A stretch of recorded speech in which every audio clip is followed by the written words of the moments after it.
دوستو بیت المقدس دنیا کے 3 سب سے بڑے اور اہم مذاہب یعنی مسلمان، عیسائی اور یہودی مذہب کے اندر انتہائی اہمیت کا حامل ہے۔ یہ فلسطین کے شہر یروشلم میں موجود وہ مقدس ترین مقام ہے جہاں اللہ کے کسی نبی کی تعمیر کردہ مسجد یعنی مسجد اقصی موجود ہے۔ یروشلم شہر کا کردار قرب قیامت کے حالات سے متعلق انتہائی اہم اور فیصلہ کن ہے، اور موجودہ دنیا کے حالات کو سمجھنے کے لیے یروشلم کے حالات کو سمجھنا بہت ضروری ہے۔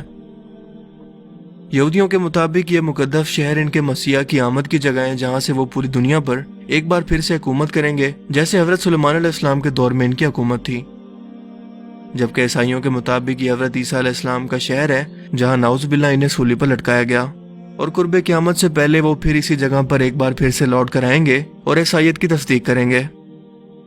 جبکہ مسلمانوں کے لیے یہ قبلہ اول ہے، اور اللہ کے رسول صلی اللہ علیہ وآلہ وسلم نے 17 مہینے تک بیت المقدس کی طرف منہ کر کے نماز ادا کی تاکہ یہودیوں کو یہ یقین ہو سکے کہ جس خدا نے حضرت موسیٰ علیہ السلام کو تورات دے کر بھیجا، اسی نے محمد صلی اللہ علیہ وآلہ وسلم کو قرآن پاک جیسی مقدس کتاب دے کر انسانیت کی ہدایت کے لیے بھیجا ہے۔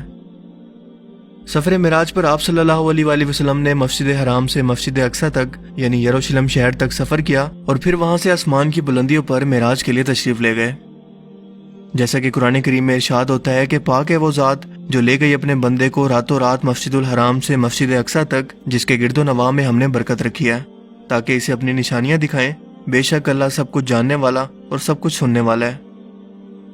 اس کے علاوہ یہی وہ جگہ ہے جہاں پر حضرت عیسیٰ علیہ السلام دوبارہ آسمان سے تشریف لائیں گے اور اسلام کو سچا اور حق کا دین ثابت کریں گے۔ یروشلم شہر کی اہمیت قرآن کریم سے بھی ثابت ہے۔ سورہ الانبیاء میں ارشاد ہوتا ہے، اور ہم نے اسے یعنی ابراہیم علیہ السلام کو اور لوط علیہ السلام کو اس زمین پر نجات دی جس میں ہم نے اہل عالم کے لیے برکتیں رکھی ہیں۔ حضرت ابراہیم علیہ السلام نمرود کی آگ سے نجات پانے کے بعد اپنے بھتیجے لوط علیہ السلام کے ساتھ عراق سے بیت المقدس کی طرف روانہ ہوئے، اور یہیں سے حضرت ابراہیم علیہ السلام اللہ کے حکم سے مکہ مکرمہ پہنچے، جہاں آپ نے اپنے بیٹے حضرت اسماعیل علیہ السلام کے ساتھ مل کر بیت اللہ کو پھر سے تعمیر کیا۔ یعنی کہ یروشلم ایسی مقدس سرزمین ہے جسے اللہ تعالیٰ نے آل ابراہیم یعنی ابراہیم علیہ السلام کی نسل کے لیے اور آنے والے پیغمبروں اور دین یعنی یہودی، مسلمان اور عیسائیت کے لیے فیصلہ کن مقام بنایا ہے، کیونکہ ظاہر ہے کہ ان تینوں مذاہب میں سے سچا تو کوئی ایک ہی ہو سکتا ہے، اور یہی کردار قرب قیامت سے پہلے یروشلم کو ادا کرنا ہے۔ یعنی یہ شہر قرب قیامت سے پہلے صرف ایک دین کو سچ اور حق ثابت کرے گا، اور اسی لیے اس قدر اہمیت تینوں مذاہب کے اندر ہے۔ یروشلم ایک قدیم شہر ہے اور تقریباً 4000 سال پرانی تاریخ رکھتا ہے۔ یہ 2 مرتبہ مکمل طور پر تباہ ہوا۔ تاریخ میں اس پر 52 مرتبہ حملے بتائے جاتے ہیں، اور 44 مختلف قوموں کا اس شہر پر قبضہ ہوا۔ یہ تل ابیب شہر اور بحیرہ روم یعنی میڈیٹرین سی سے 60 کلومیٹر مشرق اور بحر مردار یعنی ڈیڈ سی سے تقریباً 33 کلومیٹر فاصلے پر جبل یہودا سے گرا ہوا ہے، جہاں یہودیوں کی 3000 سال پرانی تاریخ، عیسائیوں کی 2000 سال، جبکہ مسلمانوں کی 1400 سال پرانی تاریخ موجود ہے۔ یہاں اس وقت 64% یہودی آبادی، 32% مسلمان اور صرف 2% عیسائی موجود ہیں۔ ہیکل کی مغربی دیوار جو کہ ایک واحد سٹرکچر اس وقت ہیکل سلیمانی کا موجود ہے، یہودیوں کے لیے اس وقت دنیا کی سب سے مقدس ترین جگہ ہے۔ اس شہر کے بارے میں اللہ پاک قرآن کریم میں ارشاد فرماتے ہیں کہ جس بستی کو ہم نے ہلاک کر دیا تھا اس پر حرام ہے کہ وہ وہاں جائیں، حتیٰ کہ یاجوج ماجوج نکل جائیں گے اور تمام بلندیوں سے اترتے نظر آئیں گے۔ دوستو، یہاں ہلاک ہونے والی بستی سے مراد یروشلم شہر ہے، جس پر یہودیوں کی بدعمالیوں کی بدولت 586 قبل مسیح میں بابل عراق کے بادشاہ بخت نصر اور پھر ٹائٹس نامی بادشاہ نے حملہ کر کے اس شہر کو مکمل طور پر تباہ کر دیا اور لاکھوں یہودیوں کو غلام بنا کر اپنے ساتھ لے گئے۔ اس دوران ہیکل سلیمانی بھی مکمل طور پر تباہ ہو گیا، مگر قرب قیامت سے پہلے یہ لوگ یعنی یہودی ایک بار پھر سے اسی بستی میں آباد ہوں گے، جیسا کہ ایک اور جگہ قرآن کریم میں واضح طور پر اس کا بیان کچھ اس طرح سے موجود ہے۔ اور جب آخری وقت آئے گا تو یہودی اس ارض مقدس کے اندر لائے جائیں گے جہاں سے انہیں نکالا گیا تھا، اور اللہ تعالیٰ کا یہ وعدہ آج ناجائز اسرائیلی ریاست کے قائم ہونے کے بعد پورا ہو چکا ہے، یعنی کہ آخری وقت اب قریب ہی ہے۔ لیکن اس سے بھی اہم سوال یہ ہے کہ اس وعدے کے پورا ہونے کے بعد اب آخر کیا ہونا باقی ہے؟ یہودیوں کا ماننا ہے کہ جب وہ تیسری مرتبہ اس مقدس ہیکل سلیمانی کو دوبارہ تعمیر کر لیں گے تو ان کا مسیحا جو مسلمانوں کے نزدیک دجال ہے وہ دنیا میں نازل ہوگا، اس لیے ان کے پاس اس ہیکل کی تیسری مرتبہ تعمیر کا مکمل نقشہ تک تیار ہے، اور اس کے ساتھ ساتھ وہ تابوت سکینہ کے حصول کے لیے بھی بے چین ہے، جس کی مختصر سی تاریخ یہ ہے کہ یہ مقدس صندوق حضرت آدم علیہ السلام پر نازل ہوا، جو پوری زندگی آپ کے پاس رہا اور پھر آنے والے انبیاء کو وراثت کے طور پر منتقل ہوتا رہا۔ یہاں تک کہ یہ حضرت موسیٰ علیہ السلام تک پہنچا، جس میں وہ اپنا خاص سامان یعنی تورات کا اصل نسخہ، اپنا عصا مبارک اور اپنا باقی سامان رکھتے تھے۔ اس کے علاوہ اس میں حضرت سلیمان علیہ السلام کی انگوٹھی بھی موجود ہے، جس سے وہ جنات پر کنٹرول کرتے تھے۔ مگر ہیکل سلیمانی کے دوسری مرتبہ تباہ ہونے کے بعد یہ صندوق ایسا غائب ہوا کہ پھر آج تک نہیں ملا۔ یہودیوں کا ماننا ہے کہ یہ حضرت سلیمان علیہ السلام کے تخت کے نیچے دفن ہے، اس لیے ان لوگوں نے خود سے بیت المقدس کے نیچے سرنگیں کھود کر اس کی تلاش شروع کی، لیکن انہیں کچھ بھی نہیں ملا۔ حضرت سلیمان علیہ السلام کا محل بیت المقدس سے جڑا ہوا تھا، جہاں ان کا تخت موجود تھا،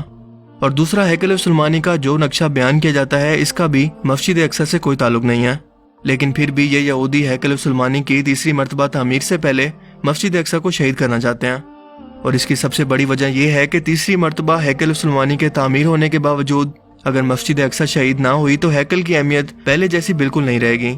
اسی لیے یہودیوں کے نزدیک اسے شہید کرنا ضروری ہے۔ اسرائیلی ماہر آثار قدیمہ کے مطابق ہیکل سلیمانی قبۃ الصخرہ کے نیچے موجود ہے، اور یہ علاقہ یعنی مسجد اقصی اور قبۃ الصخرہ مسلمانوں کے کنٹرول میں ہے۔ اسرائیل نے عربوں کے ساتھ 6 روزہ جنگ کے دوران بیت المقدس پر قبضہ کر لیا تھا، مگر مسجد اقصی اور قبۃ الصخرہ کا کنٹرول اس جنگ کے باوجود بھی اردن کے ہاشمیوں کے پاس ہی تھا، جس کے بعد انہیں وہاں سے نکال کر اسرائیلیوں نے اس زمین پر قبضہ کر لیا۔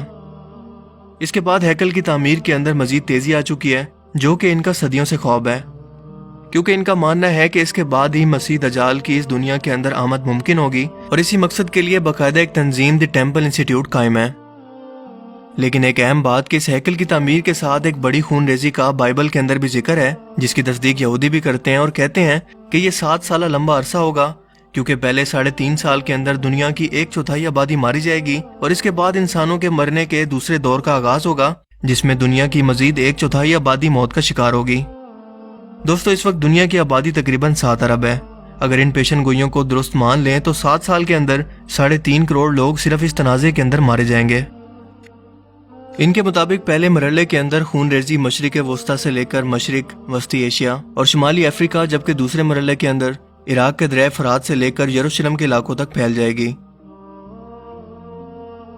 دوستو، کچھ ہی عرصے پہلے تک اسرائیل ایک شدید سیاسی بحران کا شکار تھا، لیکن اس کے وزیر اعظم بنجامن نیتن یاہو اور اپوزیشن کے درمیان ایک پولیٹیکل ڈیل کے بعد یہ بحران آخرکار ختم ہو گیا، اور اب دونوں پارٹیز یعنی اپوزیشن اور گورنمنٹ ایک ہی پیج پر ہیں، جو کہ مسلم دنیا کے لیے ایک بڑے خطرے اور وارننگ سے کم نہیں ہے،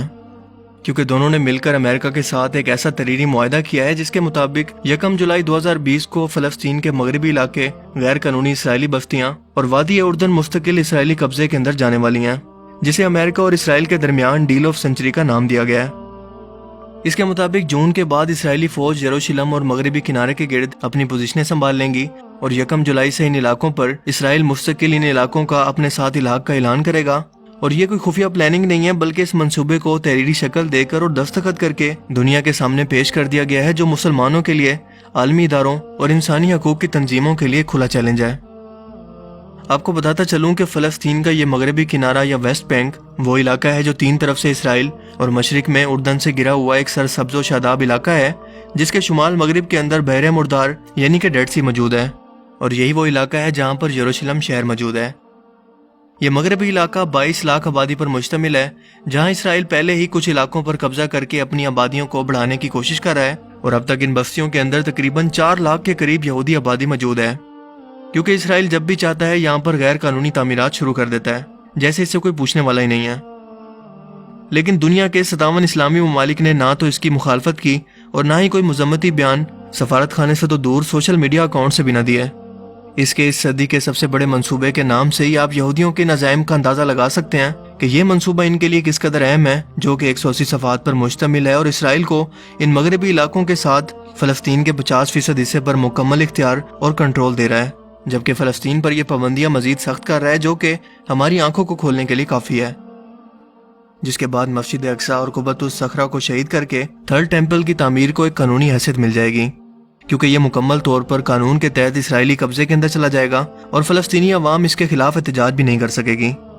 اس منصوبے کے تحت یہاں پر 30 بستیاں، 8 غیر قانونی پورٹس اور کئی قصبے تعمیر کیے جائیں گے، جبکہ عالمی برادری کا اگر کوئی سخت رد عمل آیا بھی تو اس معاہدے کے مطابق امریکہ اسے کنٹرول کرے گا، اور ہوا میں گھومتے ہوئے ہیلی کاپٹر ہر لمحہ مجاہدین کی معلومات اور ان کی نقل و حرکت کو نوٹ کر رہے ہیں، تاکہ وقت آنے پر یہ شدید رد عمل اور اچانک حملہ کر سکیں۔ لیکن مسلمان حکمرانوں نے تو جیسے چپ کا روزہ رکھ رکھا ہے، سوائے ترکی کے کسی کو بھی اس پر مذمتی بیان تک دینے اور سخت موقف اپنانے کی جرت نہیں ہوئی، جبکہ اس وقت اس غیر قانونی اور غیر انسانی آبادکاری کو روکنے کے لیے پوری دنیا کے سامنے اسے اجاگر کرنا انتہائی ضروری ہے،